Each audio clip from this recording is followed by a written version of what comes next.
Hey, what's up, fellas? I'm Illustrious Female Fan Steve Alicious here with the iPad Pro 12.9 from 2020, the version that came out last year. I've been using it for a year. I never really discussed it in depth, but today I wanted to speak about, you can tell from the title of the video, whether you should be upgrading to the M1, or maybe that's the one that you should be getting in the first place if you don't have an iPad. And the question is that people getting so angry on Twitter, should you be getting an M1 iPad Pro, or should you be getting the one from last year? And the answer to both is yes. Apple products, you can't treat like other products, like Android products or anything else. Apple products, to me, my philosophy has always been, when questioning which one to get, always get the newest Apple product you could afford that's in your budget. Is your budget $1,200? Good. Go ahead and get the new one, the M1 with the mini LEDs and all the rest of it, and be happy. Is your budget $900? Get this one here from last year and be happy. It'll be a fantastic device. The link for this one, by the way, will be in the description. $900 I think is a phenomenal deal. Is your budget less? Good. Go ahead and get the 2018 version and still be happy for 99% of your needs. When people go into Apple products year to year expecting quantum leaps in performance, they're setting themselves up to be disappointed. These devices are more powerful than they probably need to be to begin with. Even this one with the A12Z bionic chip or whatever the heck is in this one is already more powerful than what you need for an iPad. And the stuff is so well optimized, iOS is so well optimized at this point for these devices that to expect these generational leaps, and no matter what they say, they're going to advertise it any way they want to. Tim Cook coming in from down from the ceiling with Mission Impossible and ripping his mask off and stuff and putting the M1. It's all marketing. They want you to go ahead and buy the newest one. I can't say I blame them. But it's never been the case that you're getting these giant leaps in performance year to year on Apple devices. What you're doing when you choose which Apple device to get is you're selling back years of support to Apple for cash. If you want, and you can afford, listen, these are expensive devices, 5 years, the full 5 years of support, 6 years, whatever it happens to be, on the new one, go ahead and get the M1 one from this year and get your 6 years. In fact, even longer with these tablets that Apple makes. I had an original iPad Air. I don't even know what, 2013, 2014, the original one with the Retina display. And the only reason I got rid of that for this is because I eventually ran out of memory. It was still working fine. It was still optimized. It was still able to be updated to that point, up to date to the latest version of iOS. I had no reason to update to this.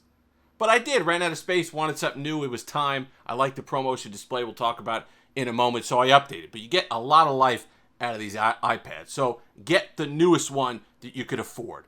Hey, listen, you get this one for $900, you're getting 4+ years of support, most likely, with the way they go back. And not just any support. Not just, I'm going to slap the new iOS on it and see what happens support. You're getting optimized support for your device. It's one of the benefits of being part of the Apple ecosystem. Do you pay for it? Yeah, you pay for it. But you also get what you pay for, which is pretty rare in 2021. So let's talk about this one specifically. Like I said, $900 now that the new ones come out. Amazon, you can get a new one.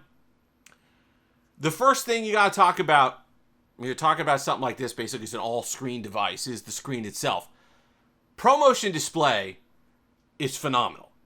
To me, I don't think you notice it as much on these larger displays as you do on smaller displays, the higher refresh rate, but it is silky smooth. And it is fantastic. I understand IPS LCD and all the rest of it, but it is a great one.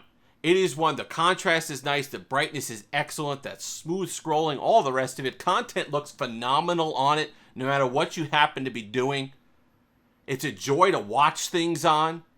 YouTube, Twitch, whatever it is. And you're going to be liking this one for years to come, even if you're paying a little bit less money. The next thing, since this is, for me, it depends on your need. Okay, for me, it's a primarily content absorption device, content consumption device, not necessarily a creation device. I do some Photoshop on it, stuff like that. I don't use LumaFusion. I'm not somebody who edits entire videos on this, but you could do that and be perfectly happy. It'll work great. But for content consumption, the quad speakers, no distortion, really loud, excellent deep sound on that stuff. Whether you're watching a movie on here, it looks great, sounds great. It's just really awesome. You would have liked to have seen, especially for the Pro model, a headphone jack, but you don't. But you get all the other stuff that you'd want. Wi-Fi 6 at this point, 6 gigs of RAM, basically across the board. You'll be go ahead and upgrading for different storage amounts, but that's personal preference as well. A 128, I got 256 because I didn't want a situation where 5 years from now I was running out of storage again and I had to buy another one. 128 for the most part for a lot of people is going to be fine unless you're doing heavy movies on here and music and all the rest of it, but you'll be fine with that. I wouldn't go up above 256. Figure out other cheaper ways of doing the storage, or maybe cycle stuff in and out of here, because the one way that Apple seems to rack up the cost is when you start getting to 512 and a terabyte on these devices. I don't know what memory they're buying, but it gets expensive. It gets expensive in a hurry. So I personally went 256, and I'm quite happy with that. The build quality, and this is something even a year later when I'm using it, this is one of the nicest pieces of tech that you will hold. I don't know the exact thinness of it. I'm going to go, it's 0.23, so almost 5.9 millimeters, which is incredible.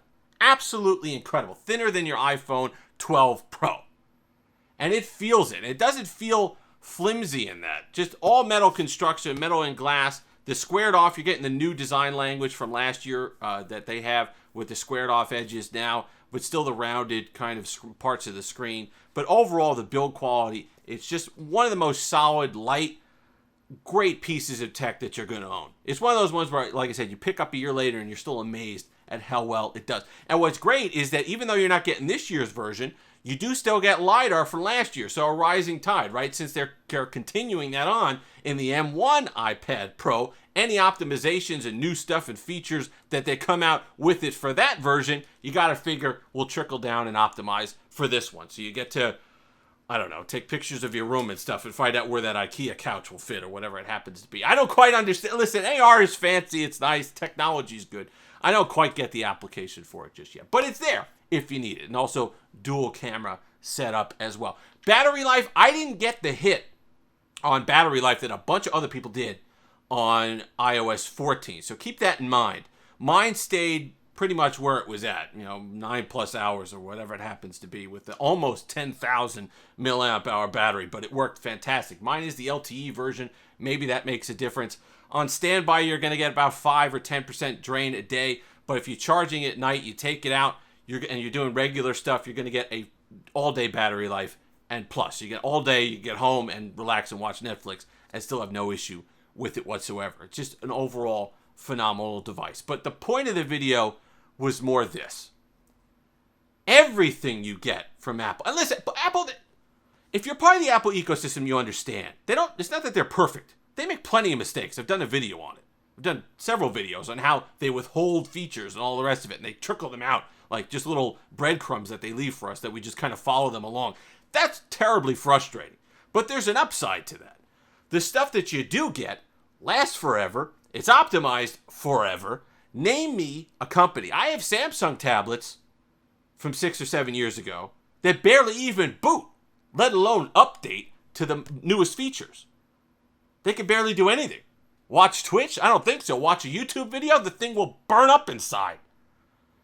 So that's what you get when you're getting an Apple device. You pay a heck of a lot more. I understand that, but you're getting a lot more and you're getting longevity. And if you spread that out over however many years and think about what you actually pay versus what you get from other devices, I think a lot of times you're going to find out that you're coming out ahead with the Apple product. And what's great about the iPad Pro as opposed to the Air and some of the other versions is you could dress this up. You could put it with a Logitech Slim Folio, which I think is one of the best keyboards. Don't pay $500 for that magic, whatever the heck that thing is. Don't pay $300-400. I'll put the link to this guy if they got it on Amazon. $120, might be even cheaper than that now. It's got a great keyboard, works great, snaps right in here, solid, absolutely good travel, great to type on, the Logitech Folio. But you could do that. You could dress this up. You can make it like a laptop. The Apple Pencil is the best one of these pen input devices that you can imagine that they make of anything. The sensitivity, the touch is just fantastic to use. So you can pair that, or you can dress it down.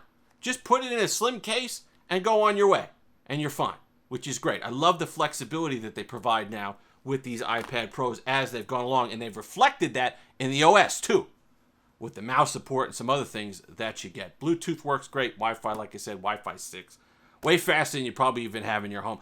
All of it's fantastic. If you got any questions about it, but remember the point. You're not getting a fantastic leap every year with Apple products, but you're just basically, how many years of support do you want? That's what you're paying for. Whatever device you get, you're getting a phenomenal device. But how many years is it going to stay phenomenal is up to what you pay. If you've made it this far, like, comment, subscribe, all that fun stuff. Until next time, have that Steve-alicious day.